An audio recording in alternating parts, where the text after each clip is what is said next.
chunking anyway. ve3KU mobile listening. ve3JIW, ve3BLL. ve3BLL, sounding fine. Okay, the receive is a little bit noisy for me, but other than that, you sound good.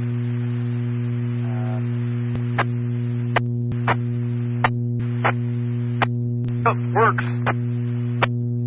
We're actually testing. We're actually doing something useful here. I just thought I'd let you know it works. ve3KU. Well, it's tripping out a 5 amp supply. Sorry, what's that? You're tripping out a 5 amp supply? That can't be good. It's a radio that has a 5 watt setting, but it's tripping out the power supply. So Brandon's just trying to figure out a workaround for tonight. Wow, that's, I'd be looking for the problem in the radio. Radio World doesn't sell bad radios. Sorry, back when I got my ticket, you had to know this sort of thing. So, like, 5 amps at 12 volts is 60 watts to put out 5 watts of power. You got 55 watts going into heat inside the radio. I think I'd go looking for the radio fault before it smokes. This is a huge color screen microprocessor, like over 2 amps on receive. I don't think it shuts off the microprocessor. It definitely doesn't shut off the display. 91. 2 amps on receive, okay. Disregard anything I said. Well, I guess, what can I say? Find a lower power setting. Wow. 991 alpha. That's a big rig, okay. I thought it was just a small rig of some kind when you said 5 watts, but oh yeah, that's not surprising. So just because it's the obvious dumb question that I'd expect to get asked, you did actually just measure the current with a meter, right? No, haven't done that. But the specs tell you that the current draw, and that actually they say like 1.9 amps receive, no signal goes up by 400.4 with the receive, going by the specs. I know he has a meter, but the power supply was going to trip out before he could ever do the current reading. I guess the only other thing that comes to my mind is RF getting into the power supply, but oh well. I guess the 991 on low power takes more than 5 amps. The 7 ampere hour battery is helping out the cause. The voltage is dropping, but made a couple of transmissions and nothing's tripping out. Just float charge the battery, it'll just be a big ugly capacitor. Yeah, that's it. Just made the connection. The testing was just started testing. Oh, very good. And I didn't mean to barge in. I just heard chunking, and I thought I'd let whoever know that whatever they were doing was still going, and you guys carry on. I'm just driving along here. ve3KU from ve3BLL, running a 991 here, so yeah, I couldn't figure out why it was tripping the power supply. Sounds like it's a bit of a current hog, just overall, but I mean, that's a heck of a radio. There's lots of stuff going on inside. Yeah, I mean, for ve3BLL. It would be e3KU. Not that it matters, because I don't think there's too much redundancy going on, but I guess if another KU shows up with VA, I gotta be more clear in enunciating it. Not very good with call time on the best of days, so I apologize. No worries. Well, glad to hear you're in the mobile. Seems like I'm getting out. I just bought a diamond antenna as well to put on the balcony, so.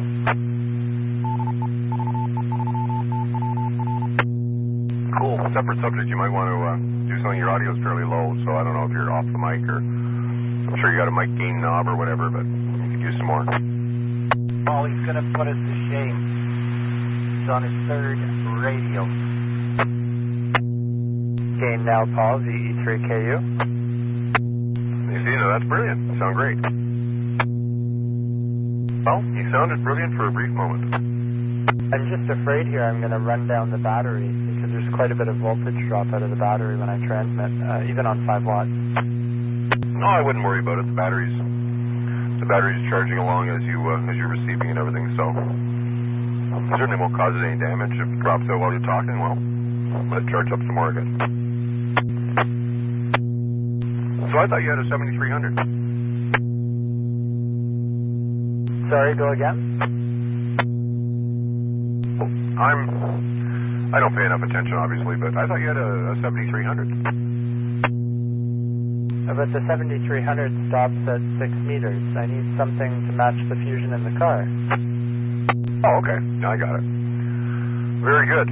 Well, that's, so you got rid of the 7300 then, or is this just yet another rig?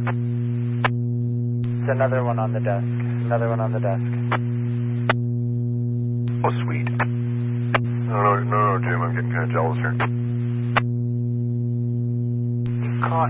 He's managed to buy 4 radios in 4 months to sell one. He's doing very well. He's going to be a ham a long time. Let's hope he doesn't become one of these, well, I shouldn't say, okay, what the hell, one of these morons that collect equipment. No, he obviously uses it. Contacts to Australia, finding a bad connector in the car, which was causing consternation. And, to be young and to get what you want when you want it. Remember those days, Paul? Vaguely. I remember being young. I don't remember getting what I want when I wanted it, unfortunately, but it was pretty nice. No, I'm just teasing about, there's a class of ham that collects equipment, right? And they either have, no matter what you talk about, they either have one or they had one, but they got rid of it because blah, blah, blah, and now they have a blah. But guys with more money than time to operate. Hey, I don't smoke, I don't drink, I'm 20 and the girlfriend isn't pregnant, and my car's paid off. I can afford a radio or two. Oh, yeah, no question. If you ever find, though, that you got more radios than time to operate them, just do a sanity check. Okay, Paul, gonna run here. Thanks for being there, and 7-3 will catch you around soon. VE3K, you got it right that time. VA3BLL73. 3, I didn't mean to mess up what you guys are doing, by the way. I'm just driving along, so I'll shut up. Good to hear you. 7-3, congratulations on the new rig, VE3K.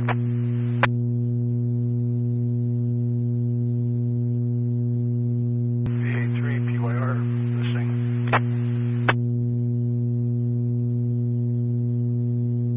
VE3K, you doing the same, huh, you mind? Very good evening to you. I hope your day is going good. My day is wonderful. Just going to drop something off at the house here and then go down and pick up my daughter and her beloved from the airport. They're in for a few days for the weekend, and that's my news. Okay, I'm about ready to pull my dahlias out and put them in a box for you. I put in a whole bunch of bulbs and I have one flower. Just don't get enough sunshine. I'm torn because I feel bad for you, and there's nothing I can do to help you. But because there's dahlia acquisition involved, I'm very grateful. So thank you. Just keep me posted. If there's anything you want from a perennial garden that you think you'd like to have some of to do well on your property, by all means, tell me what you think might work. Well, right now a gardener, but we're okay. I just really not bothering with the backyard anymore. It's just not getting enough sunshine. I'll maybe put some hostas, some more hostas in, but even the hostas aren't doing a whole lot of good out here this year. So maybe too wet, just not enough sunshine. And the front's doing okay. I got one big hosta out the front, which I'm going to have to divide up and do whatever I'm going to do with it. I don't know what I'll do with it yet. We have a half a dozen varieties of hosta that all do really well in the shade, so when I come for the dahlias, I know what I can bring you. We also have a bunch of canna lilies. We had a few, and the neighbor put out some bulbs, and we got those too, and they're going crazy. If you'd be so inclined to have some of them. Oh, no. We tried the canna lilies. My friend who has a bit of a farm, and he has the giant calla lilies. He sent me a bunch down, and as I was putting them in, the squirrels were lining up behind me to take them out, and they all disappeared before they even. Well, one did sprout, and they dug it out too. So, and I must have put in about a dozen. They just got chewed off by the squirrels that dug out, and away they went. That's funny. I got squirrels, but they don't touch the canvas. Interesting. Oh well. It's like we found there's one type of dahlia bulb that gets dug up and eaten, and we're still not sure who likes it. And there's one kind of dahlia flower only that attracts Japanese beetles. Although I discovered this year it is a finite-sized population. If you get rid of them, they go away and they're gone. So we won't have to get rid of that guy after all. But a really nice red and white one we got. And for whatever reason, they just that and the green beans, although they got off the green beans too. So we're now eating green beans at every meal. Okay, well, that's, I guess, life in the garden. I know we had a lot of lilies. I don't know what kind you would call them. They were very fragrant, large, beautiful. And we got infested by these Japanese lily beetles. And we eventually had to get rid of the lilies. They were just, it was pointless having them. So they're gone. And nothing's growing in their place yet. But that's, gardeners have problems, and I had my share of these things. Well, it is always something when you have a garden, but anyway, we're